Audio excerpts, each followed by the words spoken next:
Bonjour, je crois que nous avons un petit problème au démarrage. Je vous prie de nous en excuser. Merci de nous avoir rejoints pour partager les résultats de l'enquête Kairos Management sur les premiers enseignements de la crise pour les directions financières. Un très grand merci aux contributeurs, à la fois au questionnaire et puis ensuite à ceux qui ont répondu à nos sollicitations pour compléter les retours. Cette session va durer 45 minutes environ. N'hésitez pas à formuler vos questions, soit pendant la session dans la petite zone qui est à votre disposition, alors qui est bien question et pas le chat. Vous pourrez également poser des questions a posteriori sur le site Kairos Management. Nous nous ferons un plaisir d'y répondre dans les jours qui viennent. Vous allez entendre aujourd'hui trois intervenants. Je suis Sylvane Pérez-Labourdette, associée Kairos Management. Je suis en charge de la practice finance et pilotage de la performance. Je co-présenterai ces résultats avec Corinne. Bonjour Corinne. Bonjour, donc Corinne Grignon-Olivier, directrice Kairos Management également et intervenant sur des sujets de pilotage de la performance. Et nous avons le plaisir d'avoir avec nous également Martial You, rédacteur en chef économie sur RTL, qui complétera les résultats de cette enquête. Bonjour Martial. Bonjour à tous. Alors, quelques éléments en préambule sur la façon de conduire cette enquête. Donc, elle a été diffusée en gros entre le premier niveau de déconfinement le 11 mai dernier et puis le passage au vert d'une large part du territoire le 10 juin. 120 répondants ont permis d'alimenter les réponses. C'est un panel, comme vous le voyez, qui est assez bien réparti à la fois en taille d'entreprise, avec des chiffres d'affaires inférieurs à 200 millions et jusqu'à supérieurs à 5 milliards. Il n'y a évidemment pas de très petites entreprises. Et puis, nous avons de nombreux secteurs représentés également, à la fois sur les services, l'industrie, le commerce, donc un panel assez varié en termes de secteurs. Cette enquête a suivi deux axes d'analyse. Tout d'abord, le niveau d'impact global perçu par les responsables financiers sur l'organisation en son ensemble, la façon de réagir, les actions qui ont été mises en œuvre, la capacité de l'organisation à faire face. Et puis un deuxième volet, plus tourné vers la direction financière en tant que telle, sur le périmètre de responsabilité des directeurs financiers, comment ont été gérées les urgences et comment est réenvisagée la suite en termes de projet, en termes de priorité, d'état d'esprit. Donc, je vous propose de passer tout de suite au premier volet de l'enquête, l'impact sur l'entreprise dans sa globalité. Une très grande partie des répondants a jugé l'impact de la crise critique ou plutôt critique. On est à 2/3 du panel. Et une part assez significative pense que la crise va remettre en question des éléments fondamentaux du modèle d'entreprise. En tête des sujets qui vont être beaucoup discutés, challengés là dans la période qui vient de se passer et dans les mois qui viennent, le modèle organisationnel, avec une réflexion sur le positionnement respectif de la direction centrale, des branches d'activité, des entités, des sites locaux. Évidemment, également, beaucoup de répondants mentionnent le plan de développement. Alors, il peut s'agir de repenser des stratégies d'acquisition, de croissance, de localisation qui ont été beaucoup chahutées pendant cette période. Et puis, il y a également une posture très pragmatique avec une certaine prudence sur le rythme de développement par rapport à un horizon de retour à la normale qui est encore incertain. Juste après, dans des proportions très significatives également, un tiers des répondants mentionnent le modèle de pilotage qui a été assez malmené avec une accélération des événements, de la prise de décision et sans doute la prise de conscience d'un certain nombre de souplesse, soit par manque d'outils, soit parce que la taille de l'organisation a pu générer des inerties. Et puis une remise en question également des schémas de distribution, la crise ayant obligé à réfléchir sur des nouveaux modes de communication, de positionnement des produits, Et puis, le fait que cette crise a été aussi l'opportunité d'expérimenter ces nouvelles orientations avec des nouveaux canaux de distribution ou des services complémentaires. Donc, sur ce point de vue très général, les appréciations, les commentaires montrent que les directeurs financiers ont quand même le sentiment que cette crise n'est pas seulement un intermède, c'est à la fois une alerte et une opportunité de transformation vers un nouveau mode de fonctionnement de l'organisation dans son ensemble. Face à cette perturbation qui est donc assez importante, les responsables financiers jugent que finalement l'entreprise a su bien réagir rapidement, est assez confiante dans la robustesse du modèle. On atteint des scores qui dépassent les 90% d'appréciation vraiment positive, en tout cas de ressenti très positif face à la période passée. Ce qui est plus surprenant, c'est que plus de la moitié des répondants pensent qu'il n'y a pas eu vraiment d'effet d'apprentissage évident suite aux précédentes crises. On avait proposé à titre de comparaison le vécu de la crise économique de 2008, les grandes grèves, les mouvements de gilets jaunes. Et finalement, ces précédents n'ont pas vraiment posé de problématiques comparables en termes de paralysie générale de l'économie. Probablement une spécificité également sur l'incertitude quant à la durée de cette période. Peut-être là-dessus, Martial, pouvez-vous nous donner votre perception de ce premier ressenti et de cette absence d'effet d'expérience des précédentes crises? Oui, alors effectivement, il y a, pour cause, j'ai envie de dire, une difficulté à avoir une forme d'historique de cette crise, tout simplement parce qu'elle est inédite. On n'a jamais eu dans l'histoire de l'économie moderne le monde entier, l'ensemble des pays qui, au même moment et volontairement, se mettent en situation de récession. Donc, c'est l'échec d'une certaine mondialisation, telle qu'on pouvait la penser depuis 30 ans. Quand je dis l'échec d'une mondialisation, c'est pas la fin de la mondialisation, bien évidemment, mais c'est l'échec de ce qu'on avait pu appeler le mythe du fabless, le modèle Apple, Nike, le modèle Alcatel-Lucent, l'entreprise en gros sans usine, parce que la production est externalisée dans des pays à bas coût. Ça, on sent bien que c'est une problématique qui est un peu remise en question et vers laquelle on vont évoluer sans doute vers une relocalisation un certain nombre de groupes mondiaux. Mais le paradoxe, j'ai envie de dire, par rapport à ce qu'on a vécu là, c'est que finalement, quand on regarde les différentes secousses et les différentes crises de ces dernières années, on a appris sans s'en rendre compte et on a tiré une expérience et des enseignements parce que c'est une forme d'évolution. Ce qu'on connaît aujourd'hui en termes de stratégie, quand je vous dis relocalisation, c'est quelque chose qui a démarré en réalité avec la crise de 2008, qui a été une crise financière et où là, on s'est dit il faut revenir à une économie réelle parce que la crise financière finit par déborder sur l'économie réelle. Donc, en 2008, on a commencé à se reposer la question de remettre les fondamentaux sur la fabrication, l'usine et l'économie réelle. Et d'ailleurs, c'est un chiffre qu'on oublie parfois, mais depuis 2015, en France particulièrement, on ouvrait plus d'usines qu'on en fermait. On est devenu depuis 2017 le premier pays d'investissement des investisseurs étrangers. Ça, c'est une étude de EY qui le montrait. Le premier pays d'attractivité pour les investisseurs étrangers devant l'Allemagne, devant l'Angleterre ou devant d'autres pays d'Europe.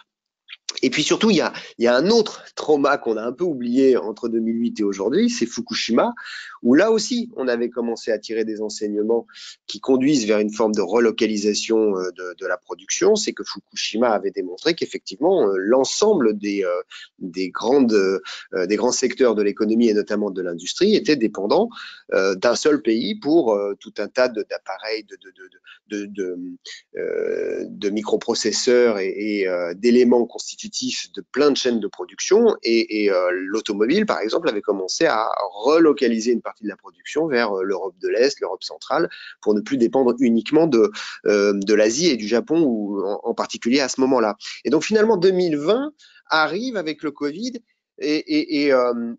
cloute, j'ai envie de dire, cette vision qu'il ne faut plus être dépendant d'une production centrée uniquement sur une zone. Là, on a beaucoup parlé des médicaments, mais on est en train, on le voit bien dans la stratégie impulsée par les États, on est en train de vouloir avoir une souveraineté industrielle qui est en fait l'aboutissement de ces différentes crises que l'on connaît depuis 10 ans. C'est, si vous voulez, le monde d'après qui ressemble finalement beaucoup au monde d'avant, mais d'avant le choc pétrolier, j'ai envie de dire. C'est-à-dire, c'est quand on veut relocaliser une partie de la production automobile sur la partie valeur ajoutée, hybride et électrique, il faut visualiser l'état de la production automobile en France aujourd'hui. C'est-à-dire que là, cette année, on va produire 1,7 million de véhicules neufs en France. Et c'est à peu près, grosso modo, le volume de production qu'on avait en France en 1968. On devait être à peu près à 1,5 million à l'époque. Mais à l'époque, vous aviez un foyer sur deux qui avait un véhicule. Vous voyez, donc on avait déjà beaucoup délocalisé notre production. Et donc maintenant, on réfléchit à la relocaliser et ça s'accompagne. Et ça, c'est une donnée à prendre en compte pour la stratégie des entreprises, évidemment. Ça s'accompagne d'une prise de pouvoir d'une notion qu'on connaît également depuis 10-15 ans, qui est le consommateur, c'est-à-dire la volonté de consommer local. On a, nous, sur RTL, publié un sondage il y a quelques jours au Doxa RTL FG2A qui montrait que 88% des personnes interrogées voulaient acheter français. Et ça, si vous vous rappelez bien, ça a commencé il y a des années avec le Made in France, évidemment porté par Arnaud Montebourg en son temps, mais aussi un groupe comme Findus qui mettait des calicots bleu, blanc, rouge sur ses boîtes de surgelés en disant Made in Boulogne-sur-Mer, quoi.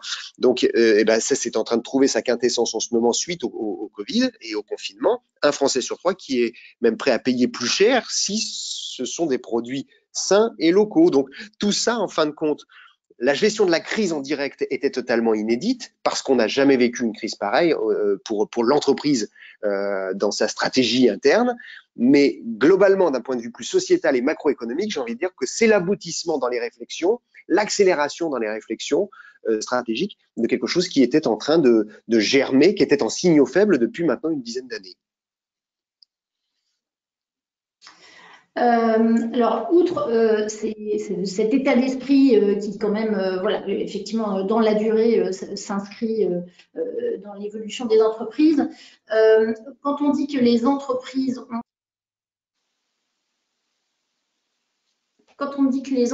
ont finalement peu retenu des crises précédentes, on a quand même capitalisé sur un certain nombre de dispositifs. Donc, les entreprises qui se souviennent des différentes crises précédentes mentionnent quand même de façon assez significative les PCA, les tests de scénario catastrophe, et puis évidemment l'adaptation de l'organisation du travail avec un certain nombre d'événements qui ont obligé à mettre en place les conditions du télétravail.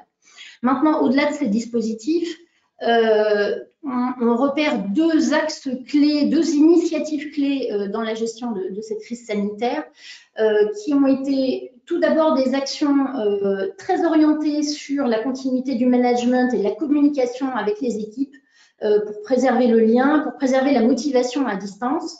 Donc, on a relevé, selon les tailles d'entreprise et les cultures, différents modes, des petits déjeuners virtuels, des réunions quotidiennes en format court. Pour les plus aguerris au mode de travail à distance, l'organisation de séminaires virtuels exactement comme ils auraient eu lieu si ça avait été en présentiel.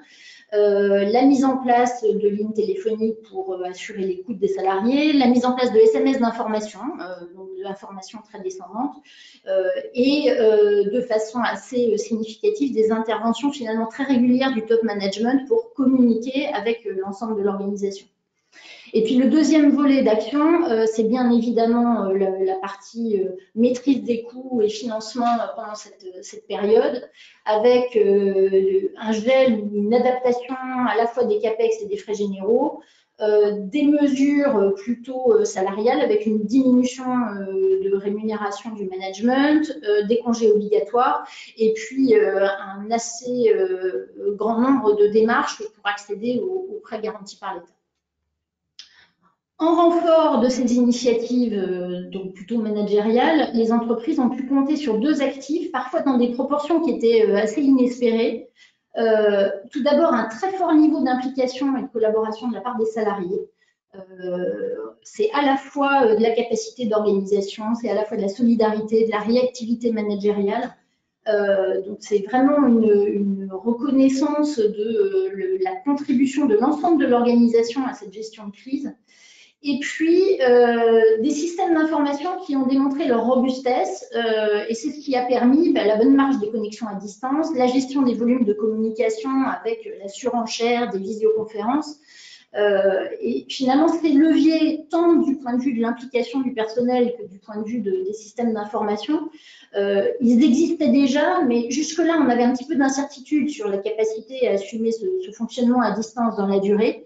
Et force est de constater qu'une très très large partie des entreprises a vraiment vécu de façon très positive la mise en route de ces actifs. Le télétravail a été bien évidemment la grande révélation. On voit que 61% des répondants avaient une très faible utilisation du télétravail. À 65%, ils y ont eu recours, je dirais contraints et forcés par la situation. Et maintenant, à 90%, ils pensent le pérenniser. Donc, on est vraiment dans une évolution très, très sensible des modes de travail au sein des entreprises.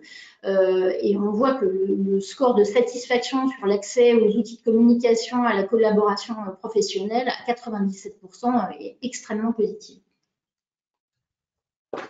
Alors, plus précisément, on peut dire que ce sentiment positif, je dirais qu'il est un petit peu dans le rétroviseur, c'est-à-dire qu'il concerne une période qui a été le confinement et les débuts de la sortie du confinement, donc une satisfaction assez manifeste sur la façon de réagir. Pour autant, en termes de projection, le sentiment est plus mitigé. On est dans une population financière. Il y a maintenant 3 semaines, il y avait seulement un tiers des répondants qui espéraient un retour à la normale avant la fin de l'année et plus de 20% au-delà du premier semestre 2021. Donc voilà, le regard sur le passé et sur la période qui s'annonce là est un petit peu différent. Aujourd'hui, Martial, nous avons un petit peu plus de recul, parce que les choses changent vite en 3 semaines. Quelles sont vos observations sur les perspectives? C'est très intéressant, évidemment, ce qui ressort de ce baromètre. Moi, je vous parle de vision globale un peu et de perspective de macroéconomie, mais vous êtes au sein des directions financières dans la gestion opérationnelle immédiate quotidienne, mais ce qui se passe finalement au niveau global va avoir des incidences évidemment sur la stratégie interne des entreprises.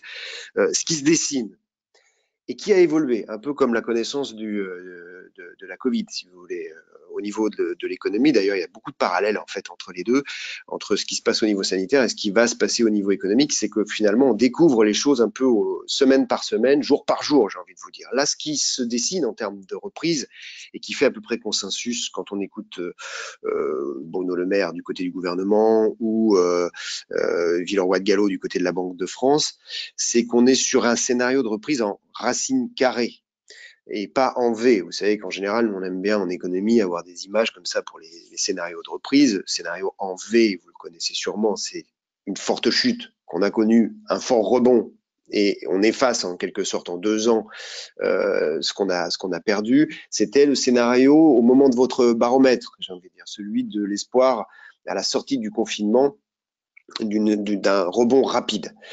Là, ce qui semble s'écrire est un peu différent depuis, c'est-à-dire une forte chute, ça on l'a tous enregistré, un rebond assez net qu'on est en train de vivre en ce moment, depuis le déconfinement, rebond qui va nous permettre pratiquement de revenir sur un an et demi au niveau qui était le nôtre avant le confinement, mais pas tout à fait, puisque si on regarde les dernières projections de l'INSEE, de la Banque de France, on va perdre à peu près peut-être moins 9% cette année, moins 10%, là où on imaginait 11-12% il y a encore quelques semaines. On sera sans doute entre 8 et 10 de perte nette du PIB cette année, et un rebond l'année prochaine qui sera un tout petit peu inférieur. Il y aura un delta de peut-être 2 points. C'est-à-dire que si on en perd 9 cette année, on va en regagner peut-être 7 l'année prochaine. Voilà. Mais les plus difficiles vont être les 2 points qui manque dans ce rebond, parce que quand je dis racine carrée, vous voyez bien l'image, hein, on chute fortement, on remonte assez nettement, mais c'est du rattrapage, beaucoup de commandes ou de choses qui n'ont pas eu lieu pendant le confinement, pendant les 3 mois d'arrêt, mais pas forcément une reprise économique durable. C'est pour ça qu'on dit racine carrée, c'est-à-dire une reprise après qui va être très lente et très molle, un peu à l'image de ce qu'on a vécu ces dernières années, c'est-à-dire une croissance entre 0,5 et 1,5, quoi. Et donc, ça va être difficile, en fait, et sans doute long. Le secteur qui l'illustre le mieux, c'est sans doute l'aéronautique et l'aérien et le tourisme, c'est-à-dire que là, on est sur des scénarios de reprise, de retour à la normale, pas avant 2023-2024, vous voyez, donc, et ça va vraiment être ça, c'est-à-dire une espèce en 2021, on va avoir gommé une partie de la perte de cette année sans doute, mais après, pendant 2-3 ans, on va stagner et remonter très doucement. Alors, évidemment, ça aura des conséquences sur la stratégie des entreprises et on va assister dans le même temps vraisemblablement à un climat social un peu lourd et vraisemblablement des consolidations qu'on est en train déjà de remarquer. Alors, si on prend l'automobile, ça a commencé avant le confinement, mais on voit bien que, par exemple, le rapprochement entre PSA et Fiat est dans cet ordre d'idée-là, c'est-à-dire reconsolider des acteurs massifs, très importants à taille mondiale, qui pourront prendre le relais des acteurs plus locaux que pouvaient être PSA en Europe et Fiat de leur côté. On l'a vécu ces derniers jours avec le rapprochement, la consolidation entre But et Conforama pour le commerce de proximité grand public pour ce qui est de l'achat de meubles. Et on l'a vu aussi tout ça hier avec Beaumanoir, donc Morgane, la chaîne de vêtements qui possède Morgane, et puis la halle aux vêtements. Vous voyez, vous avez comme ça des systèmes de consolidation qui, en l'état aujourd'hui, permettent de passer la crise et de rebondir, mais qui vont vraisemblablement aussi avoir des conséquences sociales dans un deuxième temps, avec les synergies qu'on connaît bien, que vous connaissez bien, après des fusions et des rapprochements. Ça, c'est plutôt quelque chose qui nous attend sur l'année 2021, voire l'année 2022, et qui vont être donc des secousses sismiques un peu dans les 2 ans qui viennent, sismiques sociales, des répétitions et des impacts évidemment en termes d'emploi. Donc, j'ai envie de dire que à la fois ce que révèle votre baromètre est très important, c'est-à-dire que la Covid a été un accélérateur de transformation interne, avec le télétravail évidemment qui a remis en question l'organisation, le rapport au travail évidemment aussi, un management et notamment management intermédiaire qui est ressorti plutôt renforcé à l'issue de cette période de confinement parce qu'il a fallu communiquer, surmotiver, rassurer. Et puis maintenant, j'ai envie de vous dire, le plus facile en termes d'organisation a été fait, en termes de réduction des coûts aussi. Et là, il va falloir s'attaquer au dur, évidemment. Il va falloir s'attaquer à la réduction des masses salariales dans les plans d'économie. Ça, vous le savez mieux que moi. Et avec une politique qui est obligée de se remettre en question aussi bien au niveau financier que RH, parce que on ne peut pas renvoyer les héros du confinement, les petites mains, les premiers de corvée, comme on a pu les surnommer dans la presse, ces caissières, magasiniers, éboueurs, toutes ces petites mains qui ont fait tourner l'économie française pendant le confinement et qui ont montré leur importance. Et donc, il va falloir trouver maintenant des nouveaux postes, des nouvelles fonctions qui sont peut-être plus dans les cols blancs, plus des gens épargnés jusqu'ici, qu'il va falloir peut-être dont il va falloir se séparer ou réduire l'importance au sein de la masse salariale, parce qu'il va bien falloir de toute façon à un moment donné répercuter les économies et les conséquences économiques lourdes qu'il y a eu avec le confinement et l'arrêt d'activité. Alors, dans cette perspective, je vous propose de passer au volet 2 de l'étude, qui est plus orienté sur la fonction financière en tant que telle, son vécu et ses nouvelles priorités. Je passe la main à Corinne. Merci à tous les deux. Donc effectivement, on va parler maintenant de l'impact de cette crise plus spécifiquement pour les directions financières. Donc si évidemment les DRH ont été extrêmement sollicités pendant cette période avec la mise en place du chômage partiel et du télétravail, nos directions financières l'ont été également très fortement. Tout d'abord pour continuer à gérer le quotidien opérationnel, du transactionnel au pilotage, mais aussi pour faire jouer de multiples scénarios de simulation des impacts de la crise sur les marges, pour commencer à préparer les plans d'économie, comme Martial vient de l'évoquer, et aussi pour activer tous les leviers de récupération du cash. On va revenir sur ce sujet de la trésorerie qui a été prégnant pendant cette période. Alors, dans ce contexte, les directions financières considèrent pour plus d'un tiers avoir renforcé leur crédibilité pendant cette période, à la fois auprès de la direction générale et auprès des autres fonctions. Et à près de 50%, elles considèrent même avoir renforcé finalement leur influence dans la prise de décision managériale. Et ces chiffres sont encore plus élevés pour les groupes de plus d'1 milliard d'euros de chiffre d'affaires, puisqu'on est là autour de plutôt 65% du renforcement de l'influence sur la prise de décision.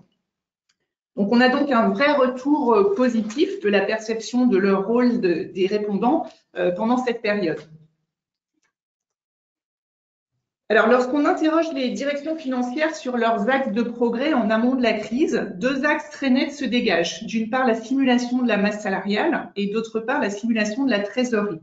La préoccupation, elle est donc nettement sur la maîtrise des coûts avec cette masse salariale qui est souvent un des premiers postes de charge de l'entreprise et également la maîtrise du cash. Ce sujet de la masse salariale, il était jusque-là intégré globalement au reporting financier et au processus d'élaboration budgétaire, sans forcément de focus spécifique. Depuis un peu plus de 2 ans déjà, on observe auprès de nos clients que ce sujet est néanmoins redevenu une préoccupation des directions financières et préoccupation que la crise est encore venue renforcer. Alors, il y a 2 facteurs de complexité autour de ce sujet. D'une part, il est partagé entre la finance et la RH, avec des leviers et des enjeux qui sont propres à chaque fonction.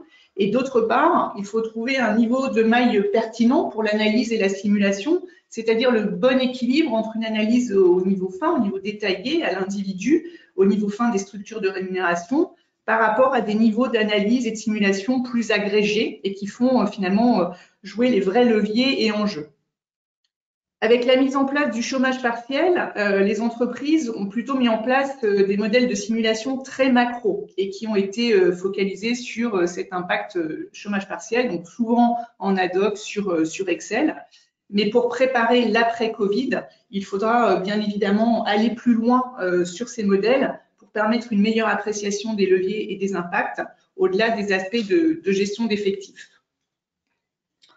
Alors, le deuxième sujet d'axe de progrès, de façon plus attendue, je dirais que c'est la simulation de la trésorerie. Donc, on est à 63%, hein, donc c'est quand même 2 tiers des répondants qui soulignent des marges de progrès sur cette thématique. Et chez la plupart, il y a bien sûr eu des projets soit passés, soit en cours, des projets EPM, des projets BI, en tout cas des démarches pour améliorer, outiller le reporting, la prévision.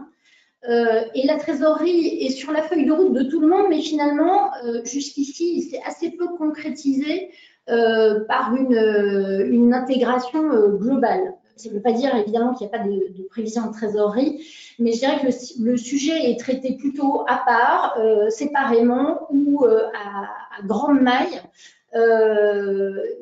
Assez souvent par des équipes spécialisées. Alors, ça peut être le contrôle de gestion centrale, mais ça peut être aussi le service conso, ça peut être la direction de la trésorerie.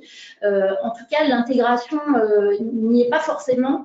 Et la crise a souligné le besoin d'aller jusqu'au bout de cette modélisation et de pouvoir intégrer de façon aussi souple et réactive les flux de trésorerie et bien sûr les hypothèses de financement correspondantes. Alors, si on regarde maintenant ces axes de progrès par segment, on observe des préoccupations très différenciées selon des tailles d'entreprise. Sur le premier segment qui apparaît là, on voit que les chantiers sont multiples. Ils touchent toutes les dimensions finalement du renforcement et de l'optimisation de la fonction finance. Donc, on est encore sur une phase un petit peu de structuration finalement des différents sujets. Sur le deuxième segment, là, on est clairement sur une focalisation sur la trésorerie, sur ces différents aspects, et on voit apparaître le sujet de la visibilité sur les engagements qui justement permet de fiabiliser les prévisions de trésorerie et qui a été un des gros sujets de cette période de crise. Sur le troisième segment, on a là aussi la préoccupation forte autour de la trésorerie, mais on voit apparaître le sujet de l'automatisation des traitements pour gagner en efficacité, et on reviendra sur ce sujet d'automatisation un petit peu plus tard. Enfin, sur les plus grands groupes, clairement, le sujet qui prédomine, c'est ce sujet de simulation de la masse salariale, avec ensuite l'automatisation des traitements et la diffusion de la culture cash. Et je reviens sur cette diffusion de la culture cash qui finalement, même si elle n'apparaît pas en première préoccupation sur l'ensemble des segments, c'est le sujet qui est commun à chacun des segments. Il y a eu finalement une vraie prise de conscience du besoin de mobiliser l'ensemble des acteurs sur ce sujet avec des réflexes qui n'étaient pas toujours acquis.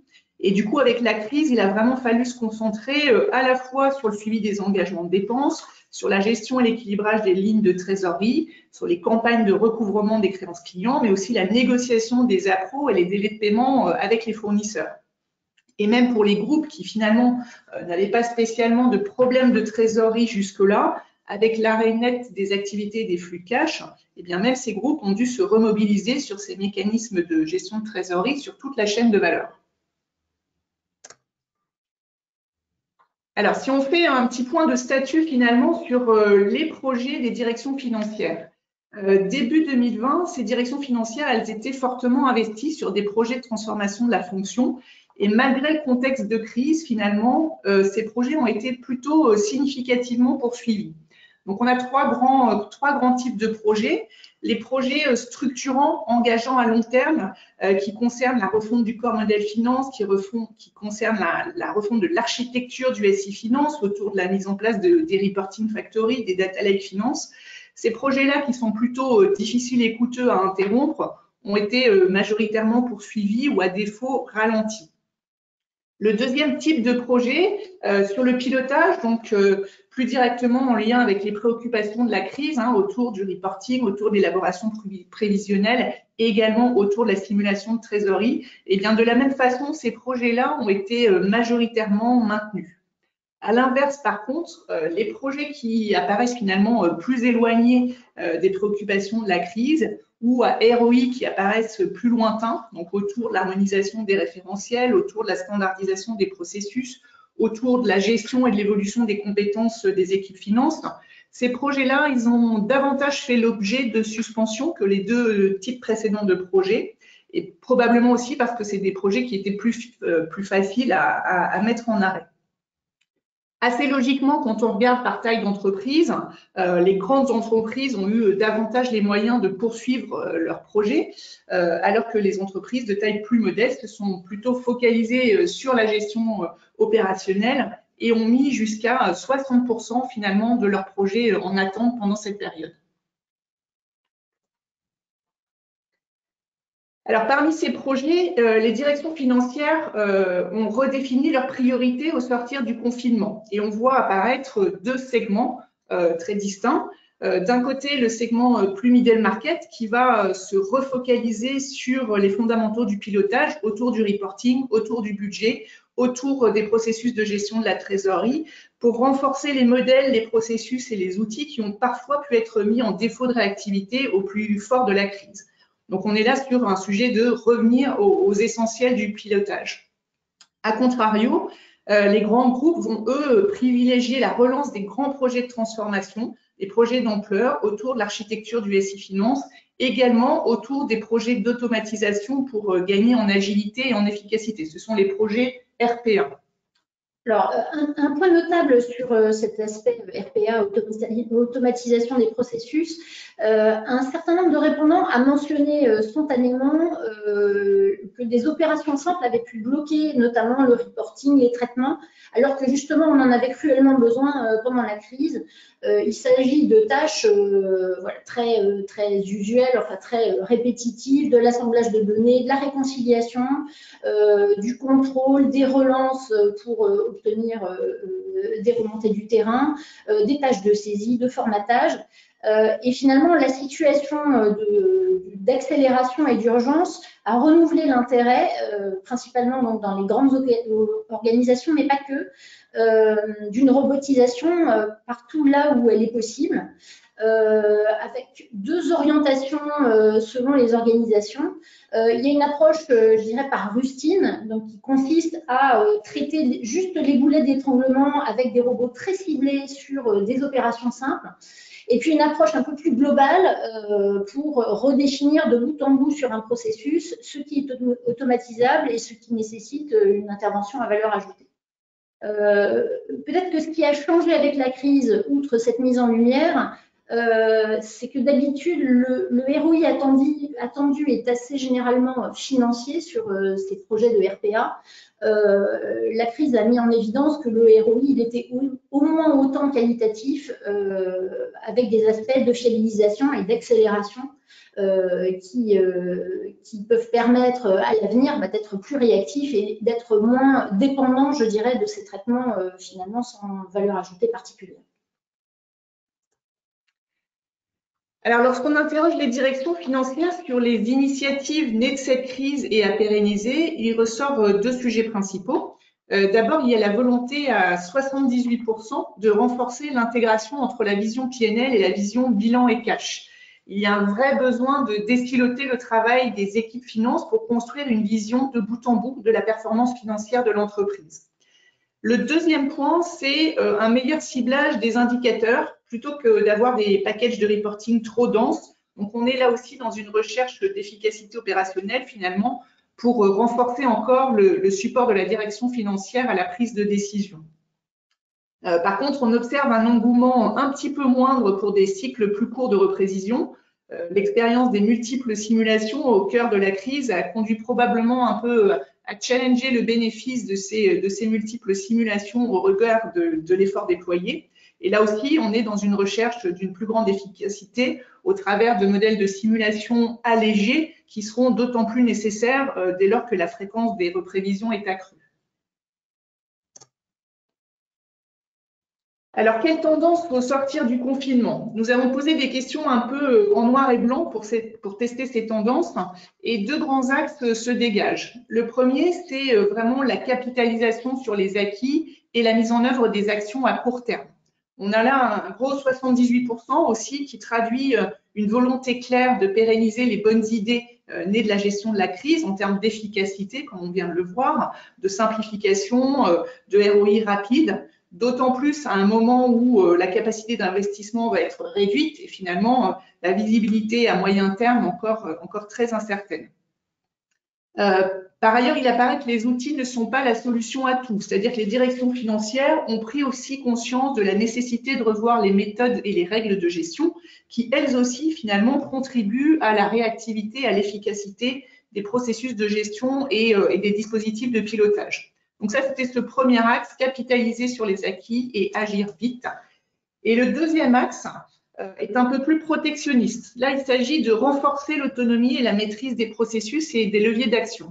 Donc à 69%, les directions financières privilégient la réinternalisation et la relocalisation comme orientation stratégique dans une recherche d'autonomie et de flexibilité. Et sur le deuxième point, si sur l'ensemble du panel, finalement, il semble y avoir un équilibre entre la volonté de centraliser par rapport à celle de responsabiliser les BU ou les entités opérationnelles, ça cache en fait deux tendances très divergentes selon la taille des groupes, puisque les grands groupes, eux, à près de 60%, préfèrent responsabiliser les entités, alors que sur les autres segments, les trois autres segments, c'est à l'inverse la centralisation qui prime à plus de 60%. Donc voilà un petit peu les différents points que l'on souhaitait partager avec vous sur le ressenti des directions financières pendant cette période. Martial, peut-être en conclusion, donc ces différentes tendances, elles ont été mesurées à chaud, comme on le disait, entre mi-mai et mi-juin. Donc avec un peu de recul aujourd'hui, est-ce que ces tendances-là, finalement, vous parliez tout à l'heure de réindustrialisation, pardon, est-ce que ces tendances de relocalisation, elles vont se confirmer ou c'est encore une fois une réaction un peu à chaud par rapport à la crise? Il y a un peu de ça, il y a un peu des deux, j'ai envie de dire. À la fois, il y a la volonté quand même de relocaliser la production, évidemment, au plus près des centres de décision, mais pas tant pour contrôler cette production que pour éviter d'être dépendant en fait de zones géographiques trop réduites. Donc c'est plutôt une diversification de la production et, si possible, quand c'est à forte valeur ajoutée, au plus proche des sièges sociaux. Et malgré tout ça, il y a aussi, et ça c'est une tendance, un signal faible, j'ai envie de dire, que moi j'entends depuis quelques jours, quelques semaines, d'externaliser, et ça c'est assez nouveau, une partie de la recherche et développement qui est un fort coût évidemment pour les entreprises. Alors c'est ambivalent parce que tous les chefs d'entreprise et je pense que tous les responsables, directeurs financiers qui sont avec nous savent par définition que quand on commence à couper trop nettement dans la recherche et le développement, on fait peser une hypothèque lourde sur l'avenir de l'entreprise.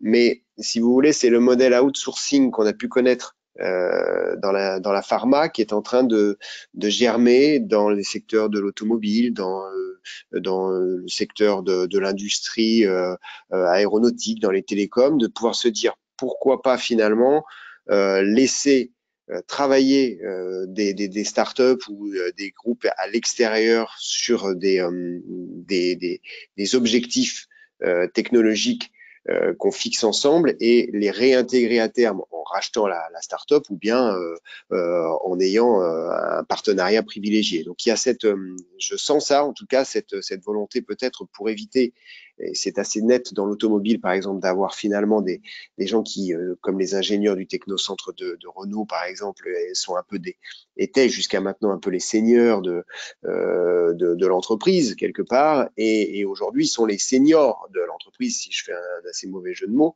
c'est-à-dire des gens qui, pour les dieselistes, pour les moteurs thermiques, sont certes des très très grands professionnels, mais malgré tout un peu obsolètes, mine de rien.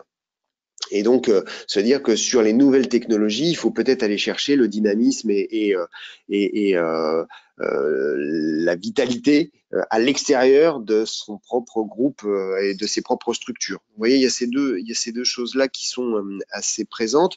Maintenant, en guise de conclusion aussi, et pour rebondir sur ce que vous disiez sur cette enquête qui montre que finalement les directions financières, elles vont devenir le rouage essentiel, bien entendu, des prochains mois. On sait, on a des chiffres qui montrent que 100 000 entreprises, plutôt des grosses entreprises de plus de 50 salariés, plutôt les ETI, ont moins de 30 jours de trésorerie devant elles. Donc, il faut évidemment faire des choix stratégiques et la trésorerie tendue est évidemment quelque chose qui pèse sur la stratégie moyen-long terme.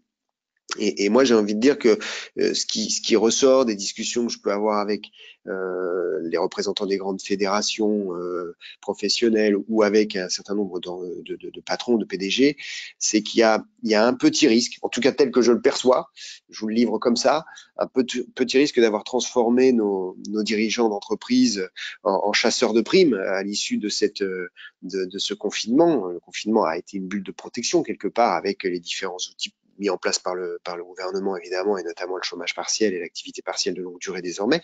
Et ce côté chasseur de primes peut les rendre dépendants des aides publiques.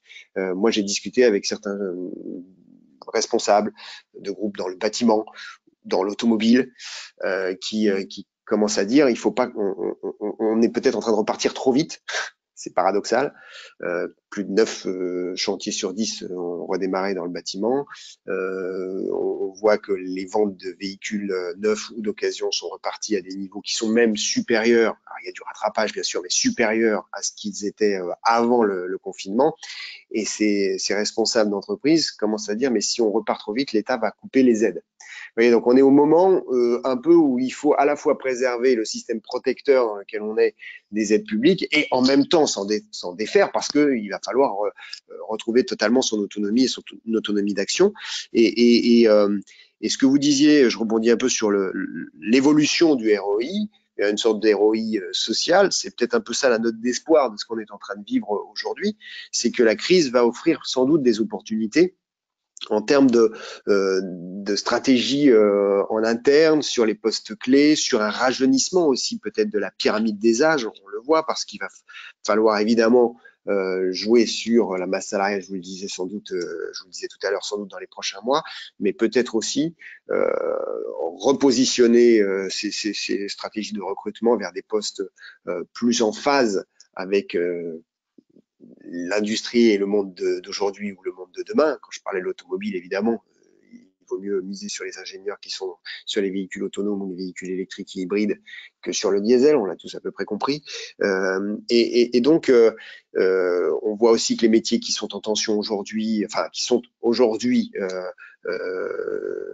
en recherche étaient ceux qui étaient en tension avant la crise. Donc ceux-là ont la capacité de rebond assez rapide, mais c'est vers ces métiers-là qu'il faut aller sans doute faire ces stratégies de recrutement. Donc tout ça pour dire que on est dans une phase où le rebond se prépare évidemment maintenant et peut présenter des opportunités de façon à accélérer les changements stratégiques et les business models des prochains mois via la crise et ce qu'elle nous a imposé comme décision à ce stade, à l'issue des 3 mois de confinement. On est sur une stratégie de redémarrage avec peut-être une redéfinition des axes stratégiques qui n'est pas inintéressante pour les 10 ans qui viennent. Merci beaucoup, Martial. Nous arrivons au terme de cette session. Merci encore à tous les répondants de l'enquête. Merci à vous qui nous avez suivis ce matin. Merci Martial d'avoir partagé avec nous vos analyses de la situation et cette mise en perspective. Merci. Merci de m'avoir accueilli. Donc, vous pourrez trouver